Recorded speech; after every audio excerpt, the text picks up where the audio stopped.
Hey, welcome to Conversations with a Therapist podcast. I'm Jennifer Kyalo. I am a counseling psychologist and I am a writer, and I am also the host of this show. My work focuses on breaking down complex psychological concepts into practical and actionable frameworks that you can implement today to build a meaningful life. If that is something that you're interested in, then I highly encourage you to subscribe to this podcast and share the link with at least one person in your contact list. You never know who desperately needs to hear this message today, and you could be the person that connects them to a resource that changes the rest of their life. Thank you so much for stopping by. If you have any questions about psychology, then send them to the email address in the description box.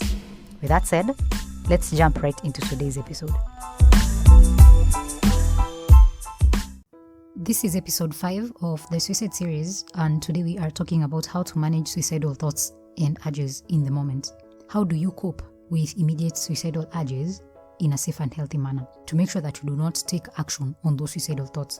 If you've listened to all the other things you're talking about in the previous episodes, I'm sure you've gotten a good understanding of what suicidal thoughts look like, where they come from, why they show up. Now let's talk about what to do in that moment when you are acutely aware of the fact that you are likely to act on your suicidal thoughts.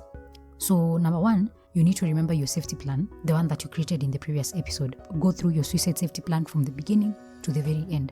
On the second step of the suicide safety plan, we mentioned that you need to write down some effective coping strategies that can help you deal with the emotions that you're going through in the moment, to make sure that whatever you have on that list is things that can shift your focus from your thoughts, things that can help you regulate your nervous system so that you can think clearly about what is happening right now. And even beyond that, so that you can be able to access the resources that are at your disposal.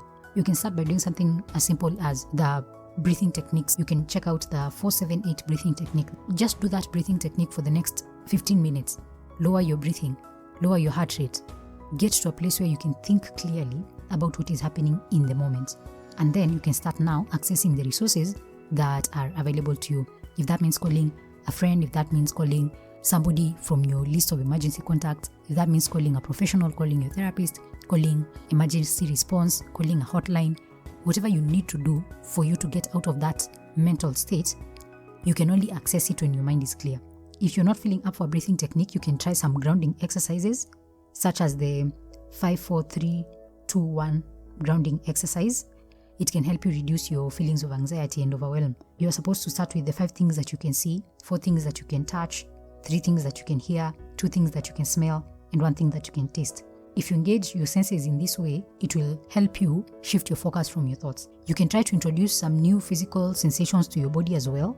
Go to your kitchen and grab a lemon and just chew on that for a minute, and it will shock your system for a while, You can splash your face with cold water, jog on the spot for 10 minutes, do 50 push-ups, get out of your mind and into your body, basically. Try to feel something different. Try to introduce new sensations in your body that can shift your focus from your mind. Because at the moment, your mind is telling you that the only thing that you can do is this permanent solution. Something else that you should do is tell somebody about the suicidal thoughts you're having at the moment. Call that person that is on your emergency list. As we said, they are on that list for a reason.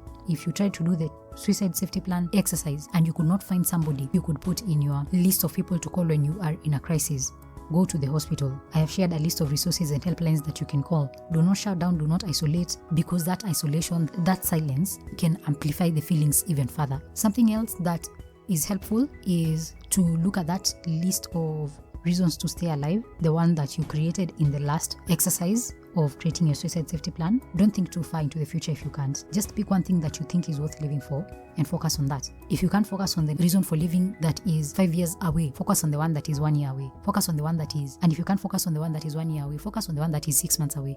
If you can't focus on that one, focus on the one that is 1 month away. Focus on the one that is 1 week away. Actually, if none of those things are possible, just focus on the next 1 minute.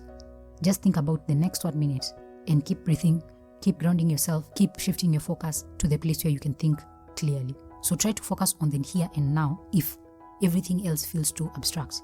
You don't have to focus on the big picture. Focus on the next minute and the next breath. Those are the things that can help you in that moment. Remind yourself that whatever you're feeling right now is probably being amplified by the previous negative experiences you've had in your life. And so it makes it seem like you'll never get out of this dark place. Try to remind yourself that other good things in your life exist. Things can change. You will not always be feeling the way you're feeling right now. Things will change. if only you put the efforts to make them change. And there's support, there's help. You don't have to do all these things by yourself. Sometimes suicidal thoughts are usually connected to mental illnesses and other types of illnesses. And some of these illnesses can actually be addressed and they can be managed if you get medical assistance. So, if you are having suicidal thoughts, consider visiting a doctor and getting yourself checked. I trust that this has been helpful to you. If you are having suicidal thoughts, listen to this over and over again if you have to. If you know somebody who is having suicidal thoughts, please send them this episode. Give them the opportunity to hear this. Help them understand that they are not alone. Many people have felt the way they feel, and many people have gotten support, and so can they. Thank you for coming through, for listening to this episode. I will see you next time. Take care of yourself and take care of your mental health.